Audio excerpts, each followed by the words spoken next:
Ang mabuting balita ng Panginoon ayon kay San Juan. Sapagkat gayon na lamang ang pag-ibig ng Diyos sa sangkatauhan, kaya't ibinigay niya ang kanyang kaisa-isang anak, upang ang sinumang sumampalataya sa kanya ay hindi mapahama kundi magkaroon ng buhay na walang hanggan. Isinugo ng Diyos ang kanyang anak hindi upang hatulan ng parusa ang sanlibutan, kundi upang iligtas ito sa pamamagitan niya. Hindi hinahatulan ng parusa ang sumasampalataya sa anak, ngunit hinatulan na ang hindi sumasampalataya sapagkat hindi siya sumampalataya sa kaisa-isang anak ng Diyos. Ang mabuting balita ng Panginoon. Word of the day, hear what God has to say.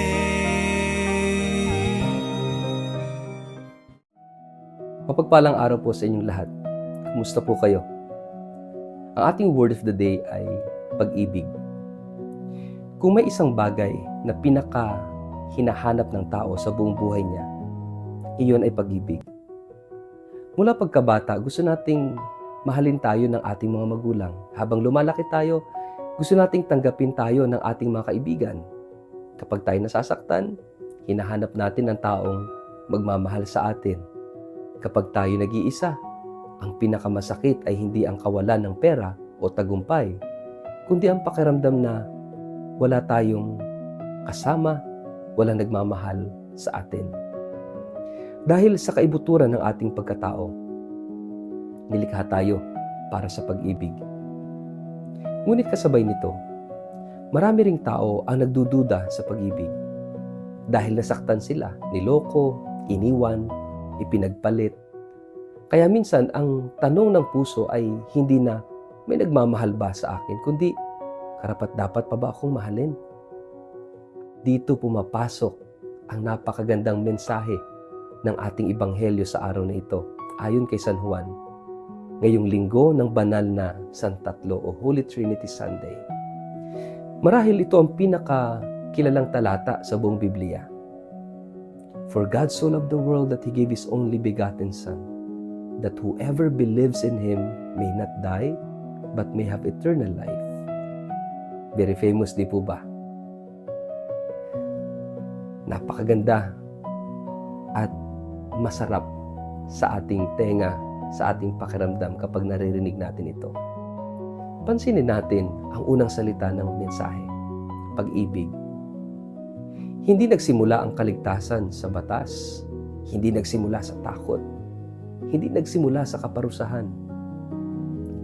Nagsimulang lahat sa pag-ibig. For God so loved the world. Gayon na lang ang pag-ibig ng Diyos sa sanlibutan. Sa tuwing ipinagdiriwang natin ang kapistahan ng tatlong persona sa iisang Diyos, madalas ang iniisip natin ay isang komplikadong doktrina. Paano naging tatlong persona ngunit iisang Diyos? Paano natin ito maintindihan? At totoo naman, walang sinumang tao ang lubos na makakaunawa sa misteryo ng banal na Santatlo.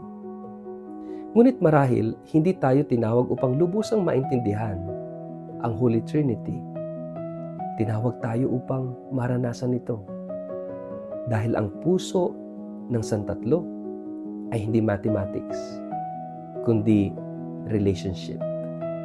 Ang Ama na umiibig sa anak, ang anak na umiibig sa Ama, ang Espiritu Santo ay ang buklod ng kanilang pag-ibig.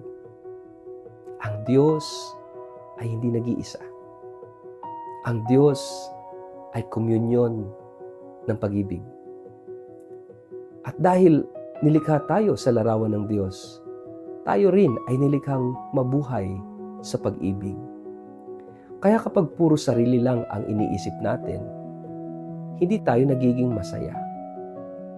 Kapag puro pera lang ang habol natin, may kulang pa rin. Kapag puro tagumpay lang ang iniipon natin, may puwang pa rin sa ating puso. Bakit? Dahil ang puso natin ay nilikhang magmahal at mahalin. At napakaganda ng sinabi ng ating ebanghelyo, ibinigay niya ang kanyang bugtong na anak.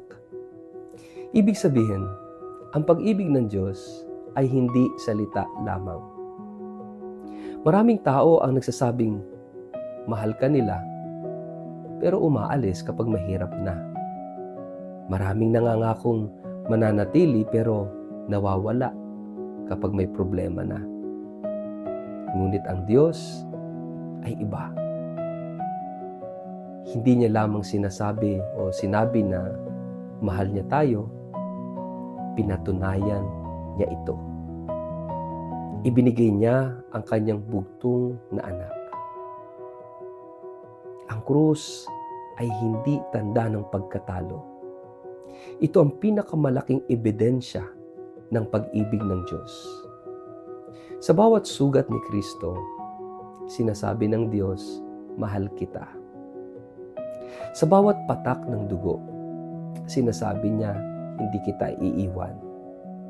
Sa bawat sandali ng kanyang paghihirap, ipinapaalala niya, mas mahalaga ka kaysa sarili kong buhay.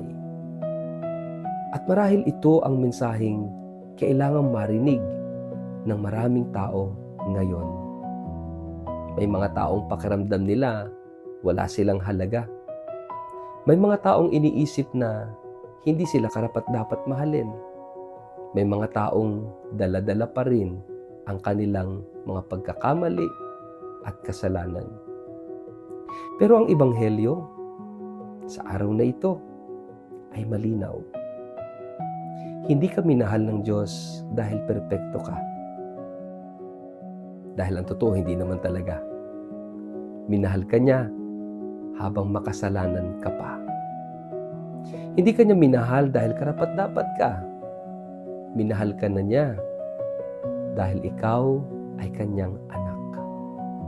At narito ngayon yung pinakamahalagang sinasabi sa atin ng Ebanghelyo. Sinabi ni Jesus, hindi isinugo ng Diyos ang kanyang anak sa sanlibutan upang hatulan ang sanlibutan, kundi upang iligtas ito. Napakasarap pakinggan. Nagbibigay ito ng pag-asa. Maraming tao ang takot sa Diyos dahil akala nila naghihintay lamang siya ng pagkakataong parusahan sila. Pero ipinapakita ni Jesus na ang unang hangarin ng Diyos ay hindi paghuhukom, kundi pagliligtas.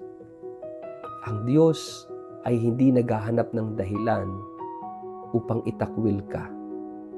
Naghahanap siya ng paraan upang iligtas ka. Hindi siya nagagalak kapag ikaw ay bumabagsak.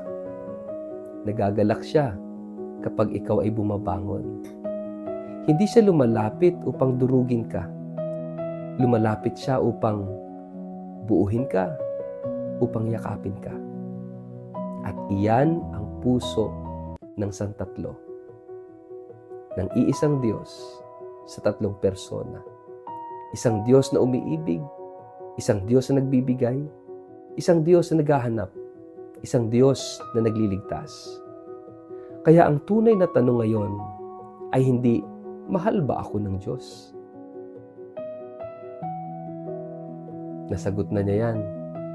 Saan? Sa krus.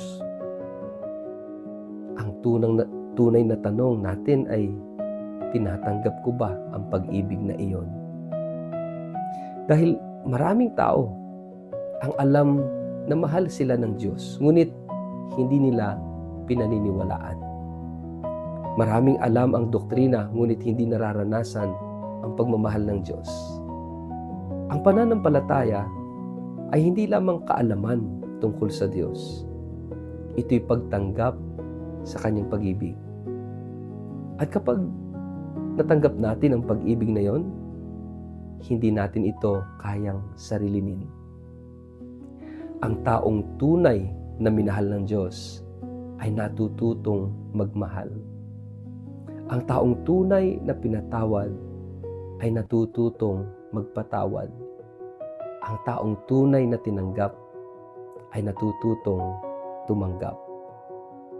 Kaya ngayong kapistahan ng kabanal-banalang Santatlo, tandaan natin ang isang salita, pag-ibig.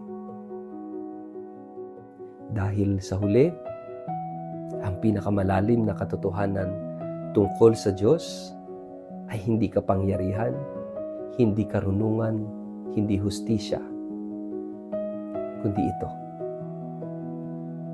Ang Diyos ay pag-ibig. Mga kapatid, pag nilayan natin, naniniwala ba akong tunay na mahal ako ng Diyos? At paano ko ipinapakita ang pag-ibig na yon sa aking pakikitungo sa iba? Sa ngalan ng Ama, at ng Anak at ng Espiritu Santo.